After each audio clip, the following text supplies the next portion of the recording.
Bueno, los invito a que antes de escudriñar las escrituras y profundizar un poquito más acerca de este gran mensaje que Dios nos ha preparado a cada uno de nosotros, me acompañen en oración, porque justamente la predicación del día de hoy tiene que ver con la oración. Entonces te invito para que ahí donde estás cierres tus ojos e inclines tu rostro. Padre, en este día te damos gracias, Señor, por permitirnos nuevamente estar delante de tu presencia, Señor, poder tener la bendición, Señor, el privilegio de saber que podemos acercarnos confiadamente delante de ti, clamarte, Señor, y saber que tú nos oyes, bendito Dios. Gracias te damos, Señor, porque aún antes de nosotros hacerte alguna petición, Señor, tu palabra dice que ya la conoces toda, Señor. Y hoy nuestra petición, y ya tú lo sabes, Dios, es ese anhelo de conocerte, Señor. Es ese anhelo, bendito Dios, de conocerte cada vez más, de tener una relación cada vez más íntima, personal, de amor contigo, Señor. Tal como tu Hijo Jesucristo, Señor, la tuvo contigo, la tiene contigo, Señor. De la misma forma nosotros queremos aprender de nuestro Maestro, de Jesús, bendito Dios. Por eso hoy disponemos nuestro corazón, nuestra mente. Te pedimos, Señor, que nos limpies, Dios, que quites toda aquella cosa que no te agrade, Señor, toda aquella cosa que quiera contaminar tu palabra, que nos quiera distraer de tu palabra, Señor, porque hoy queremos verdaderamente no salir de esta reunión igual a como entramos, Señor, sino con convicción, bendito Dios, no siendo oidores olvidadizos, como lo dice tu palabra, sino hacedores de tu palabra, Señor, hacedores de verdad, Dios. Hoy te damos gracias y Señor, y te pedimos que sea tu Espíritu Santo quien nos revele tu palabra a cada uno de nuestros corazones. Te pedimos aún también por mi vida, Señor, para que sea todo de ti, Señor, y nada de mí. De mí solamente lo escasamente necesario, Señor, para transmitir tu palabra, Señor. Que sean tus pensamientos en la mente de Cristo que has puesto en mí y en cada uno de mis hermanos, Señor. Que sean tus palabras, Señor, esa palabra que es viva, que es eficaz, Señor, que es más cortante que espada de doble filo, Señor, que penetra hasta partir el alma, bendito Dios, el espíritu, las coyunturas, Señor, el que discierne las intenciones de nuestro corazón, todo intento de nuestro pensamiento, bendito Dios. Esa es la palabra que queremos escuchar en este día, Señor. Te damos gracias, Dios, porque sabemos que tu palabra es revelada por medio de tu Espíritu Santo a cada uno de nosotros, Señor. Te hemos orado en el nombre de tu Hijo Jesús y con la unción y con el poder de tu Santo Espíritu. Amén. La predicación del día de hoy la he titulado La oración, el canal del amor. La oración, el canal del amor. No sé si alguna vez les ha pasado, pero muchas veces al ver a nuestro Señor Jesucristo nos hemos enfocado tal vez en su deidad, porque claro, pues sabemos que Él es Dios y conocemos que Él es Dios. Sin embargo, aunque esto es una realidad, a veces ignoramos o pasamos por alto que aunque nuestro Señor Jesucristo es 100% Dios, también es 100% hombre, como lo muestra el pasaje de Filipenses 2, versículos 6 al 7, que dice: el cual, siendo en forma de Dios, no estimó el ser igual a Dios como cosa que aferrarse, sino que se despojó a sí mismo, tomando forma de siervo, hecho semejante a los hombres. Y con esta declaración de las Escrituras, como lo puedes ver, podemos darnos cuenta que Jesús es 100% hombre y que en su humanidad, al igual que tú y al igual que yo, tuvo que aprender. Pues no sé si has visto, pero un niño no sale aprendiendo a hablar del vientre de su madre o sale caminando por sí solo. Él tiene que ser enseñado por sus padres o por alguien que esté a su alrededor. De la misma manera, Jesús, siendo hombre, tuvo que dedicar tiempo tanto a la oración como al aprendizaje de la palabra.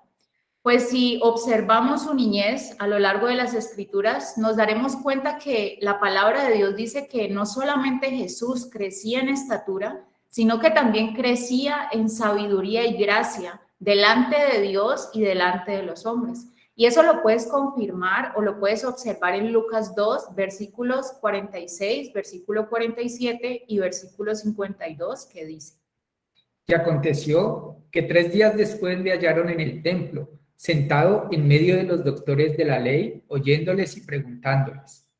Y todos los que le oían se maravillaban de su inteligencia y de sus respuestas.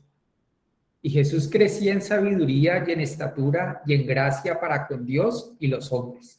¿Y por qué te traigo esos versículos a colación en este día? Porque es que cuando vemos al Señor Jesús en su parte humana, nos podemos identificar mucho más fácilmente con Él y entender cómo es que Jesús, siendo hombre, habiendo experimentado tristeza, angustia, dolor, situaciones difíciles, tal como tú y yo las hemos afrontado o nos ha pasado, pudo pasar por encima de estas emociones, pudo pasar por encima de estas situaciones difíciles y aún así corresponder al amor de Dios, al amor de su Padre y hacerlo de forma correcta, pero no siendo guiado bajo sus pensamientos, bajo sus emociones o aún bajo su voluntad, sino siendo guiado por el Espíritu Santo a través de la oración. Pero también con su ejemplo el Señor Jesús nos hace entender que nosotros también podemos igualmente corresponder al amor del Padre, pero no solos, como la gran mayoría del tiempo cada uno de nosotros lo quiere hacer. Es por esto que hoy vamos a meditar en el Evangelio de Mateo, en el capítulo 26, versículos 36 al 46, y vamos a mirar cómo es que Jesús nos enseña a través de este Evangelio de Mateo cuál es otra de las claves para poder corresponder a ese amor de Dios de forma correcta. Si lo recuerdas, hace 8 días en la predicación se nos decía que una de las claves para poder corresponder correctamente al amor de Dios era el Espíritu Santo. Pero hoy estamos viendo una clave adicional, una clave que va junta, que va unida a esa comunión con el Espíritu Santo y es la oración. Así que vamos a leer el pasaje completo. Y tomando a Pedro y a los 2 hijos de Zebedeo, comenzó a entristecerse y a angustiarse en gran manera. Entonces Jesús les dijo: mi alma está muy triste hasta la muerte. Quedaos aquí y velad conmigo. Yendo un poco adelante, se postró sobre su rostro, orando y diciendo: Padre mío, si es posible, pase de mí esta copa, pero no sea como yo quiero, sino como tú. Vino luego a sus discípulos y los halló durmiendo, y dijo a Pedro: ¿así que no habéis podido velar conmigo una hora? Velad y orad para que no entréis en tentación. El espíritu a la verdad está dispuesto, pero la carne es débil. Otra vez fue y oró por segunda vez diciendo: Padre mío, si no puede pasar de mí esta copa sin que yo la beba, hágase tu voluntad. Vino otra vez y los halló durmiendo, porque los ojos de ellos estaban cargados de sueño. Y dejándolos, se fue de nuevo y oró por tercera vez, diciendo las mismas palabras. Entonces vino a sus discípulos y les dijo: dormid ya y descansad. He aquí ha llegado la hora, y el Hijo del Hombre es entregado en manos de pecadores. Levantaos, vamos, ved, se acerca el que me entrega. Entonces, vamos a ver o vamos a explicar mejor cada pasaje para poder comprender un poco más profundamente lo que pasó ahí en Getsemaní y por qué es importante para cada uno de nosotros conocer lo que sucedió en ese lugar. Si puedes observar en la diapositiva, el versículo 36 comienza mostrando que Jesús llega a un lugar que se llama Getsemaní, un lugar que ya era conocido por sus discípulos, pues era un sitio al cual Jesús solía ir para orar. Eso lo puedes confirmar en Lucas 22:39 que dice: Y saliendo, se fue como solía al monte de los olivos, y sus discípulos también le siguieron. Entonces, como vemos aquí, no era raro ver al Señor Jesús buscando tener un tiempo para orar, pues Jesús involucraba a su Padre en absolutamente todo, pues Él no solamente oraba cuando se levantaba, como nos lo muestra Marcos capítulo 1, versículo 35, que dice: levantándose muy de mañana, siendo aún muy oscuro, salió y se fue a un lugar desierto y allí oraba.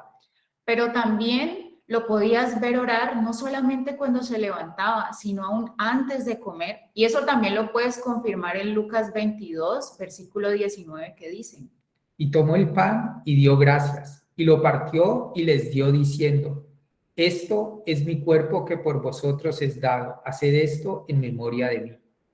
Adicional a esto, también puedes ver a nuestro Señor Jesucristo orar en momentos también importantes, como por ejemplo antes de hacer algún tipo de sanidad. Y eso también lo compruebo a la palabra de Dios en Marcos capítulo 7, versículo 34, que dice: Y levantando los ojos al cielo, gimió y le dijo, Éfata, es decir, sé abierto.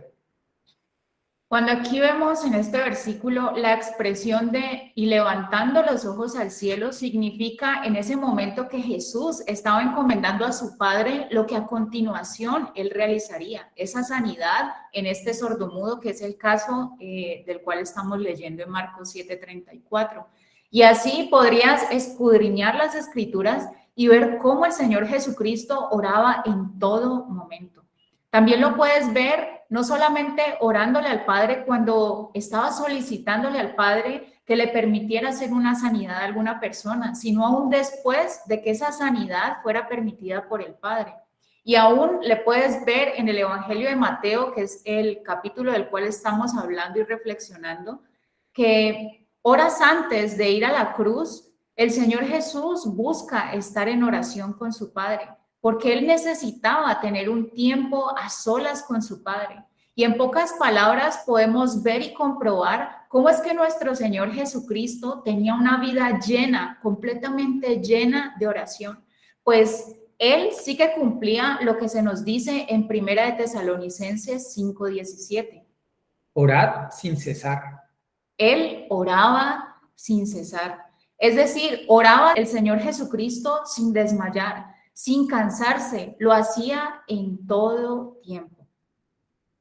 Continuando con la explicación del capítulo 26 de Mateo, en el versículo 37, la palabra de Dios nos muestra que el Señor Jesús toma a 3 de sus discípulos más cercanos. Toma a Pedro, a Juan y a Jacobo. Y dice que a estos 3 discípulos les permite conocer que ha comenzado una etapa en el Señor Jesús de tristeza, de angustiarse en ese momento, una angustia grande, como lo dice la palabra, y a tener su alma tan triste hasta la muerte, dado claramente a la situación que en algunas horas el Señor tendría que enfrentar. Y aquí observamos entonces cómo Jesús en esa parte humana ha experimentado algo que es muy común en el hombre, y esto es el padecer una agonía. Y yo he buscado la definición de esta palabra en el diccionario o en internet para poder comprender por qué se dice que el Señor Jesucristo estaba experimentando una agonía. Y la definición dice lo siguiente: Algunos autores la consideran como la última fase de la vida, otros como la primera fase de la muerte. Este término simboliza el sufrimiento insoportable y es usado para describir un dolor extremo, ya sea interno o externo. Una persona agoniza cuando está gravemente herida o enferma, cuando sufre mutilaciones o torturas, o cuando experimenta un grave trauma en su cuerpo o su mente. Entonces, esto es justamente lo que está padeciendo nuestro Señor Jesús en ese instante, una agonía. Algunos podríamos pensar que solamente el Señor Jesús comenzó a agonizar cuando estaba en el momento mismo de la crucifixión.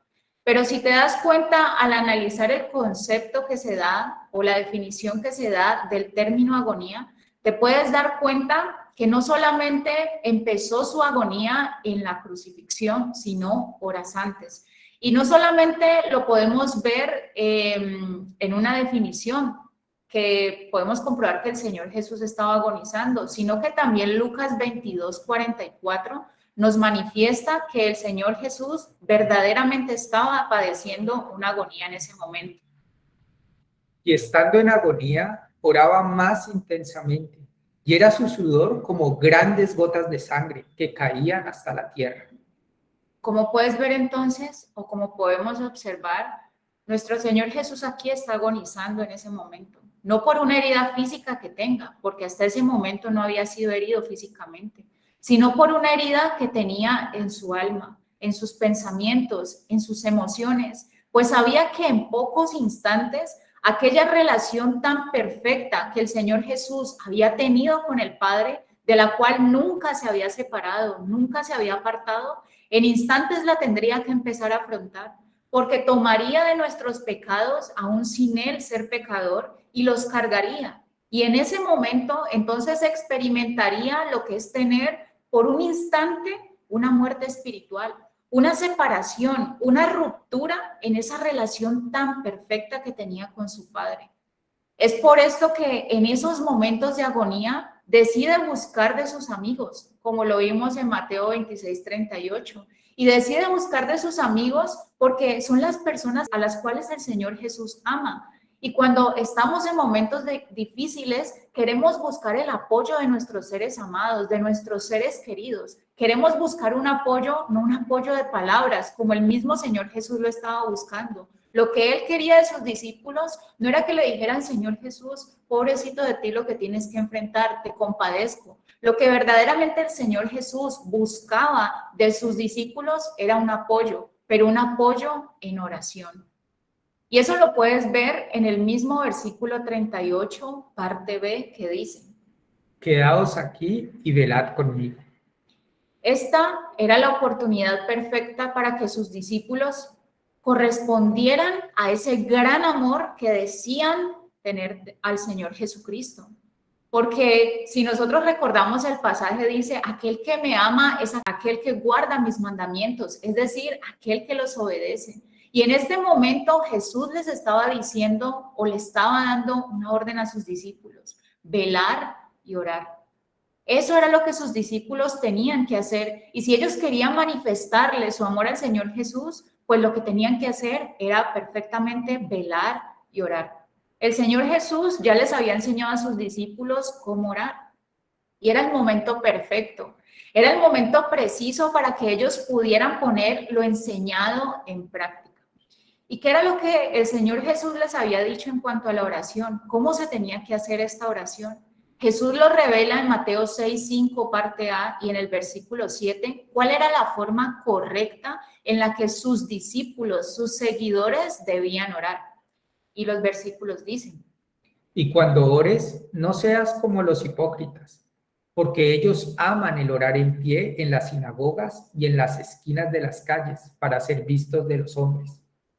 Y orando, no uséis vanas repeticiones como los gentiles, que piensan que por su palabrería serán oídos.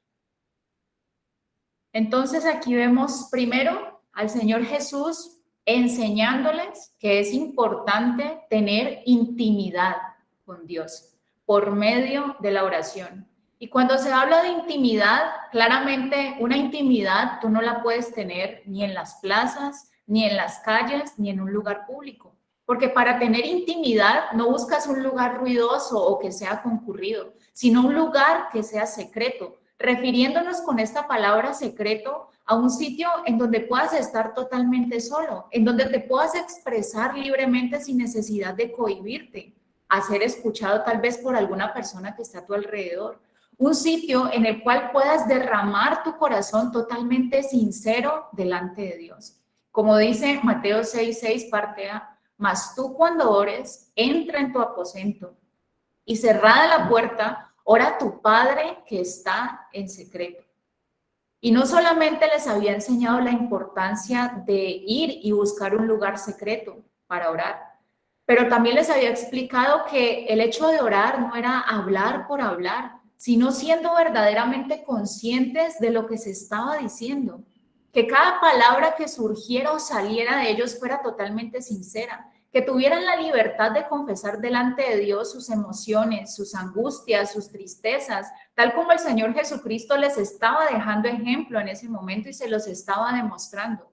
No ir y hablar delante de Dios aparentando decir cosas agradables delante de Dios cuando Dios conoce nuestro corazón, ni pensar tampoco que por el repertorio o el discurso tan largo que podamos decir en medio de una oración, entonces por esa razón seríamos escuchados, porque esto no es así. Si observamos al Señor Jesucristo, nuestro Señor Jesús es una muestra de lo que es verdaderamente tener una verdadera intimidad con el Padre. Por eso es que es tan importante observar lo que nos muestra el versículo 39 del Evangelio de Mateo, que dice: Yendo un poco adelante, se postró sobre su rostro, orando y diciendo: Padre mío, Si es posible, pase de mí esta copa, pero no sea como yo quiero, sino como tú. La primera actitud que podemos ver en la parte A del versículo 39, esa actitud del Señor Jesús, es postrarse delante de Dios. Es una señal de humillarse delante del Padre, una manera de reconocer, ¿sabes qué, Dios? Me rindo delante de ti. Rindo mis emociones, estas emociones que me están diciendo que debo estar triste porque voy a separarme un instante de ti. Rindo mis pensamientos, estos pensamientos que me están llevando a pensar que no quiero vivir una separación de ti, pero también rindo mi voluntad, la que me está diciendo que quiero pasar de mí esta copa, pero la rindo delante de ti. ¿Y por qué el Señor Jesucristo pudo rendir sus pensamientos, sus emociones y aún su voluntad en ese momento tan difícil? ¿Por qué se podía humillar delante del Padre? Porque le conocía y porque sabía, como dice Juan 6, 38 al 40, Porque he descendido del cielo no para hacer mi voluntad, sino la voluntad del que me envió. Y esta es la voluntad del que me ha enviado, que todo aquel que ve al Hijo y cree en él tenga vida eterna, y yo le resucitaré en el día postrero. entonces, ¿cómo el Señor Jesús pudo rendir sus emociones, sus pensamientos y su voluntad delante de su Padre? Porque le conocía y porque sabía que no quería hacer su propia voluntad, sino la voluntad del Padre, la que está revelada aquí en Juan 6, versículo 38 y versículo 40. La voluntad del Padre que es buena, que es agradable y que es perfecta y que tenía un propósito eterno para cada uno de los creyentes, los que creeríamos en esa obra salvadora y redentora de nuestro Señor Jesucristo. A veces nosotros, no sé si hemos pensado en esto, pero algunas personas en algunos momentos específicos hemos creído o hemos pensado que el Señor Jesús no nos entiende, que el Señor Jesús nunca ha tenido que estar en nuestros zapatos. Pero aquí en estos pasajes, el Señor Jesús nos está mostrando, nos está revelando que conoce lo que es estar angustiado, que conoce esa angustia a tal punto que su palabra nos dice en Lucas 22:44. Y estando en agonía, oraba más intensamente, y era su sudor como grandes gotas de sangre que caían hasta la tierra. El Señor Jesús tenía una grande angustia, era grande su dolor, lo que estaba experimentando en ese momento, porque sabía lo que vendría a continuación. Sin embargo, ante esa situación tan difícil, ante esas emociones que estaban saliendo en su parte humana, ¿cuál fue la solución del Señor Jesús? La solución del Señor Jesús, como lo puedes ver en este versículo, fue orar, pero orar más intensamente, porque sabía que necesitaba ser fortalecido por su Padre para poder continuar cumpliendo a cabalidad con su misión, con la misión que el Padre le había encomendado. Y es que uno de los sufrimientos de la persona que se encuentra en agonía o agonizando es que habitualmente esta persona se debilita y se fatiga a medida que va pasando el tiempo. Y eso lo puedes ver en nuestro Señor Jesucristo. Sin embargo, nuestro Señor Jesucristo no fue dejado solo en esta angustia o con esta angustia. Dice la palabra de Dios en Lucas 22:43. Y se le apareció un ángel del cielo para fortalecerle. Y es que ese es nuestro Padre Celestial. Ese es nuestro Padre Dios, quien en momentos de angustia, cuando nosotros le oramos, está ahí dispuesto para fortalecernos. Porque esa fortaleza que estás viendo que el ángel le dio al Señor Jesucristo en ese momento, también está a nuestro alcance. Está al alcance de nosotros cuando nosotros nos disponemos a orar, como lo dice Efesios 3, versículos 14 al 16, que dice, por esta causa, doblo mis rodillas ante el Padre de nuestro Señor Jesucristo, de quien toma nombre toda familia en los cielos y en la tierra, para que os dé, conforme a las riquezas de su gloria, el ser fortalecidos con poder en el hombre interior por su espíritu. Juan Wesley, que fue un fundador de la Iglesia Metodista, cuya predicación y la de sus seguidores, que se organizaban por células, se extendió por toda Inglaterra, causando, dice, una revolución social. Y dice lo siguiente, esta frase que está aquí en la diapositiva. La oración es la responsabilidad más grande que tengo que cumplir. El Señor Jesús veía la oración no como un desgaste, no con pereza, no con rabia, como a veces lo solemos tomar cada uno de nosotros cuando está en circunstancias difíciles y la respuesta de las personas a las que buscamos apoyo para preguntar qué es lo que debemos hacer, nos dicen que debemos orar. Y te voy a citar algunos ejemplos. Cuando te has quedado sin trabajo y vas y le preguntas a tu pastor o vas y le preguntas a tu líder, ¿qué tengo que hacer? Y la respuesta de tu pastor o de tu líder es, ora. Inmediatamente, internamente de ti sale un como si la oración no fuera una solución viable para ti, como si ni siquiera fuera una solución. Y así mismo reaccionamos ante otras situaciones. Ejemplo, quiebras, rupturas, depresiones, etc. La solución siempre será orar, pero para nosotros pareciera que la oración no es una solución, pues al igual que los discípulos pensamos, si estoy triste y estoy cansado, lo más lógico es que yo vaya y descanse y duerma un rato, que fue lo que podemos ver en el versículo 40 y 41 de Mateo 26. Vino luego a sus discípulos y los halló durmiendo, y dijo a Pedro, ¿así que no habéis podido velar conmigo una hora? El Señor Jesús, en este pasaje, en este versículo 41, les está dando la clave a sus discípulos y a cada uno de nosotros para vencer cualquier situación. Y la clave es la oración. Mira lo que dice el versículo. Velad y orad para que no entréis en tentación. El espíritu a la verdad está dispuesto, pero la carne es débil. Esta clave, que es la oración, que había sido dada por el Señor Jesús horas atrás a Pedro, porque aquí le está reprochando a Pedro en ese momento por qué no había podido velar con él ni siquiera una hora. Le había dicho que era necesario que él orara, porque no sé si lo recuerdas, pero Satanás había pedido a Pedro para que fuera zarandeado, pero Jesús le había manifestado a Pedro, pero yo he rogado por ti que tu fe no falte. Eso lo puedes encontrar en Lucas 22:32, parte A. En pocas palabras, el Señor Jesucristo le había dicho a Pedro horas atrás, si yo he rogado, si yo he orado por ti, Pedro, con mayor razón deberías estar tú haciéndolo, para que no caigas ante la tentación que ya viene en camino y está preparada por parte de Satanás. Y es que claramente el Espíritu te llevará a hacer la voluntad del Padre, pero la carne, tus pensamientos, tu tristeza, que son tus emociones, y tu voluntad te van a decir que es mejor irte a dormir que ponerte a orar. Y es que claramente el dormir no es pecado.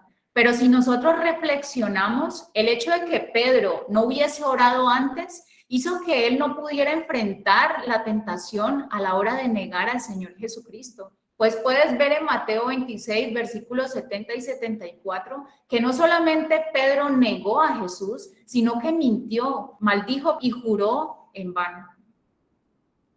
Entonces, de la misma manera podemos pensar cada uno de nosotros en este día cómo el no orar está afectando tu vida y cómo el no orar está afectando a la mía. Y en mi experiencia personal, yo te quiero compartir de pronto un testimonio. Y es que cuando estuve al frente para preparar este tema, me costó mucho orar. Fue demasiado difícil orar para preparar el tema. Me costó porque sentía cansancio, sentía tristeza por algunas situaciones que me estaban pasando, me sentía un poco abrumada, no entendía lo que Dios me quería explicar cuando leía su palabra, no entendía lo que Él quería enseñarme en ese momento. ¿Y cuál crees que fue mi solución? Algunos pensarán que mi solución fue orar, pero lastimosamente mi solución en ese momento no fue otra sino la de sus discípulos, irme a dormir y descansar. ¿Por qué? Porque de pronto, de cierta forma, durmiendo, descansando, en mi pensamiento creía que así iba a liberar mi mente haciendo otro tipo de cosas. Y ahí es donde entiendo que verdaderamente para mí la oración no era una solución, ni era una prioridad. Tal vez es algo como un salvavidas en momentos drásticos o graves de mi vida, pero de lo contrario ni siquiera la tomo en cuenta. Y ahí es donde veo que como yo veo la oración a como Jesús la ve, hay una gran diferencia, una diferencia abismal. Mientras que para mí el orar puede llegar a ser tal vez un poco molesto, un poco tedioso, un poco de quitarme el tiempo, entre comillas. ¿Sabes qué significaba para Jesús la oración? Para el Señor Jesús, orar era una necesidad vital como respirar. Por eso no era extraño ver al Señor Jesús teniendo la necesidad de descansar en su Padre, como lo podemos ver en Marcos 14:36, que dice: Y decía, Abba, Padre, todas las cosas son posibles para ti. Aparta de mí esta copa, mas no lo que yo quiero, sino lo que tú. Aquí nuestro Señor Jesús está confesándole a su Padre cómo se sentía en ese momento. El no querer tomar en ese momento la copa de justicia, el estar triste por saber qué momentos tendría que separarse del Padre, como ya lo vimos atrás. Sin embargo, si observa su oración, prevalece por encima de sus sentimientos, por encima de su tristeza, por encima de su angustia, su conocimiento en Dios. Sabe que puede descansar en su papá y decir: ¿sabes qué, papá? Mas no lo que yo quiero, sino lo que tú. Cuando el Señor Jesús nos hizo la invitación de que le permitiéramos que pudiera entrar a nuestras vidas y que Él tomara el control, como lo dice Apocalipsis 3:20, que quisiera que lo leyéramos en la Nueva Traducción Viviente para que entendiéramos un concepto tal vez un poco diferente al que hemos visto en la Reina Valera, que dice: Mira, yo estoy a la puerta y llamo. Si oyes mi voz y abres la puerta, yo entraré y cenaremos juntos como amigos. Jesús nos manifestó que quiere enseñarnos que el tener una relación de amigos con el Padre no es algo tedioso, no es algo que te quite tiempo, no es algo que sea desgastante para tu vida, no es algo que cause jartera para tu vida, sino un deleite. Por eso dice en Juan 15:15 que Él ya no nos ha llamado siervos, porque el siervo no sabe lo que hace su Señor. Pero ¿cómo dice ahora que tú y yo hemos sido llamados? Dice: pero yo os he llamado amigos, porque todas las cosas que oí de mi Padre os las he dado a conocer. Y es que cuando le conocemos verdaderamente y entendemos el gran significado de la oración, comprendemos por qué es tan importante orar. Y es que es de la única forma, de la única manera que podemos saber cómo es corresponder al amor de Dios correctamente. Pues es en esa intimidad que Dios me revela por medio de su Espíritu Santo cuál es su voluntad. ¿Qué es lo que debo hacer frente a una situación difícil que puedo estar a punto de experimentar, como lo experimentó nuestro Señor Jesús? Es por tal motivo que puedes encontrar en estos versículos 42 y 44 que Jesús no solo se conformó al orar una sola vez esa misma noche, ni tampoco se conformó en orar 2 veces, como lo puedes ver en este versículo, sino que oró hasta 3 veces ante el Padre. Porque ¿sabes qué? Le necesitaba estar con su Padre, pero más que una necesidad, él amaba estar con su Padre y quería corresponderle de forma correcta, quería corresponder correctamente al amor de su Padre. Lo que podemos observar al final de estas 3 oraciones que el Señor Jesús hace, no es a un Jesús triste, no es a un Jesús angustiado, tal vez como lo viste al inicio de los versículos de Mateo, sino un Jesús que estaba dispuesto a enfrentar con valor, con autoridad la voluntad de su Padre. Un Jesús que estaba dispuesto a mostrar cuán grande no solamente es su amor por ti y por mí, sino aún más cuán grande es el amor que Jesús le tiene a su Padre, porque estaba dispuesto a obedecerlo, a amarlo con toda su alma, con toda su mente, con todas sus fuerzas. Y ese gran amor lo demostró ahí en la cruz. Lo demostró haciéndose obediente hasta la muerte y muerte de cruz. De esa manera, entonces, es como Jesús nos revela por medio de su palabra ¿Cómo es que podemos llegar a corresponder al amor de Dios correctamente por medio de la oración? Y como lo viste hace 8 días, con la ayuda, con la guía, con la dirección del Espíritu Santo de Dios. Para terminar, yo quiero recordarte esta frase que dice: Un cristiano que actúa y no ora es un orgulloso, pero un cristiano que ora y no actúa es un hipócrita. así que la invitación para el día de hoy es para que no seamos ni orgullosos ni hipócritas, sino para que seamos como nuestro Señor Jesús. ¿Y cómo es nuestro Señor Jesús? Nuestro Señor Jesús es humilde, pues no actuaba sin haberle consultado primero a Dios cuál era su voluntad. Pero si también pudiste observar el ejemplo que nos dio Mateo, de Jesús aprendimos que cuando oraba no se quedaba quieto, pues era coherente con lo que el Padre le había enseñado. Aunque sus emociones, aunque sus pensamientos estuvieran en contra, puso por encima de esto la voluntad de su Padre. Y por eso fue que actuó conforme el Padre le revelaba su voluntad por medio de la oración. De Jesús, sin duda alguna, vemos cómo es corresponder al amor de Dios en espíritu. Pero de los discípulos podemos ver cómo es tratar de corresponder al amor de Dios en la carne. Y sin duda alguna, si observamos los resultados de cómo es corresponder en el espíritu y cómo es corresponder en la carne, te darás cuenta que siempre será mejor corresponder en el espíritu. Porque el fruto del espíritu es, como dice Gálatas 5, 22 al 23, mas el fruto del espíritu es amor, es gozo, paz, paciencia, benignidad, bondad, fe, mansedumbre, templanza. Contra tales cosas no hay ley.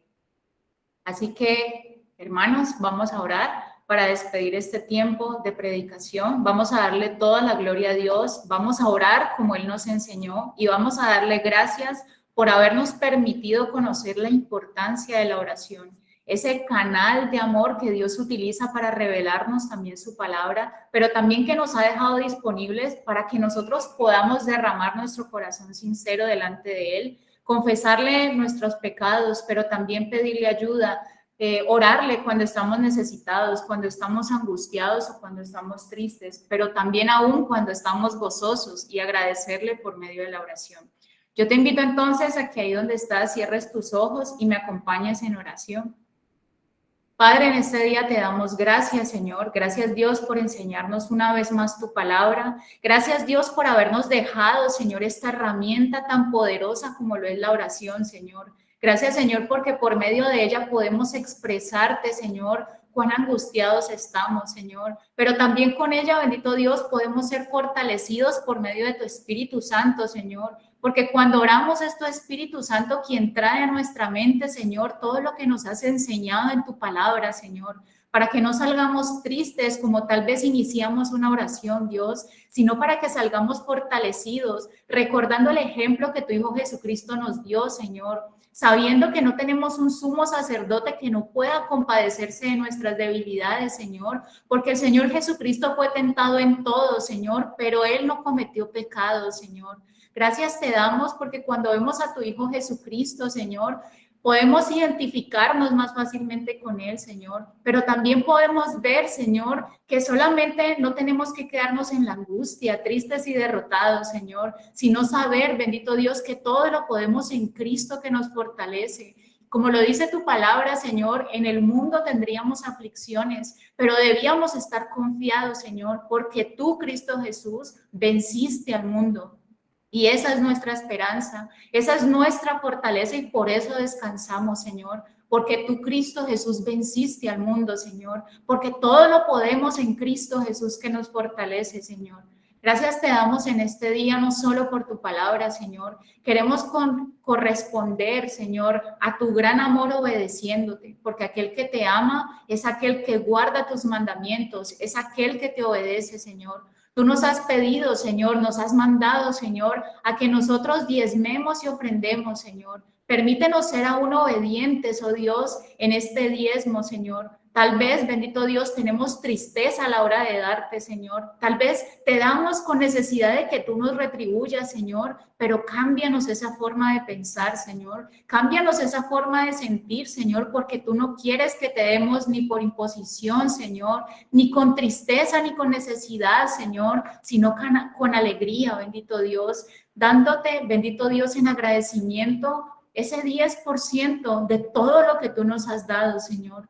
Te pedimos, Señor, aún por las personas que no pueden diezmarte, Señor, que tienen el anhelo en su corazón de poder darte, bendito Dios, lo que a ti te corresponde, Señor, pero no tienen cómo hacerlo, Dios. Te pedimos por estas personas para que tú mismo, tú que eres el Padre eterno, el creador de los cielos, Señor, abra las ventanas de los cielos y llueva sobre ellos bendiciones hasta que sobren y abunden. Gracias, oh Dios, por tu fidelidad. Gracias, oh Dios, por tu provisión, por tu palabra, por tu amor, Señor. Y gracias te damos en el nombre de tu Hijo Jesucristo, Señor, y te hemos orado con la unción y con el poder de tu Santo Espíritu. Amén. Amén.